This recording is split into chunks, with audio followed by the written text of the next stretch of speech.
बहुत समय पहले की बात है। एक छोटे से गांव में दो भाई रहते थे, जिनके नाम थे रामू और श्यामू। वे दोनों एक दूसरे से बहुत प्यार करते थे और हमेशा एक साथ रहते थे। गांव के लोग इनके भाईचारे की बहुत तारीफ करते थे।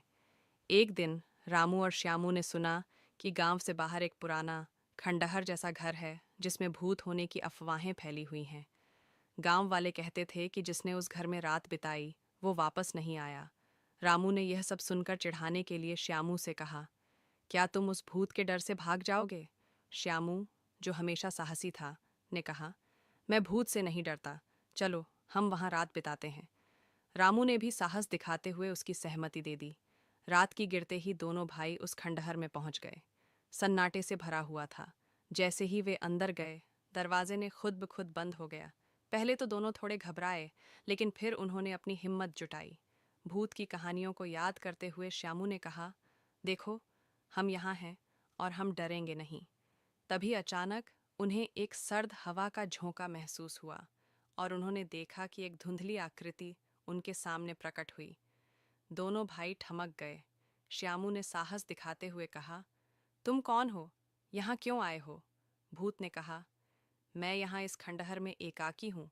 कोई मेरे लिए नहीं आया। मैं सिर्फ एक बार अपने परिवार के सदस्यों की याद में यहाँ रह गया। रामू और श्यामू ने भूत की ईमानदारी को समझा और उससे सहानुभूति जताई। श्यामू ने कहा, तुम्हारी कहानी सुनकर हमें दुख हुआ। हम तुम्हारे लिए कुछ कर सकते हैं। भूत ने आश्चर्य से पूछा, क्या तुम सच में मेरी मदद करना चाहते हो? दोनों भाई ने सर हिलाकर हामी भरी। उन्होंने तय किया कि वे उसके परिवार की कब्रों को खोजेंगे और उन्हें सही सम्मान देंगे। अगली सुबह भाई गांव लौट आए और भूत की मदद करने का निर्णय लिया। उन्होंने गांव वालों के साथ मिलकर भूत के परिवार की कब्रों को खोजा। सभी ने मिलकर उन कब्रों की साफ सफाई की और उनके लिए विश्व शांति की प्रार्थना की।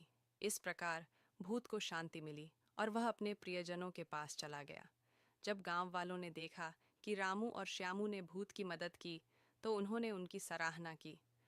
उस दिन के बाद से गांव में भूत की कहानियां खत्म हो गईं और दो भाइयों की दोस्ती और भी गहरी हो गई।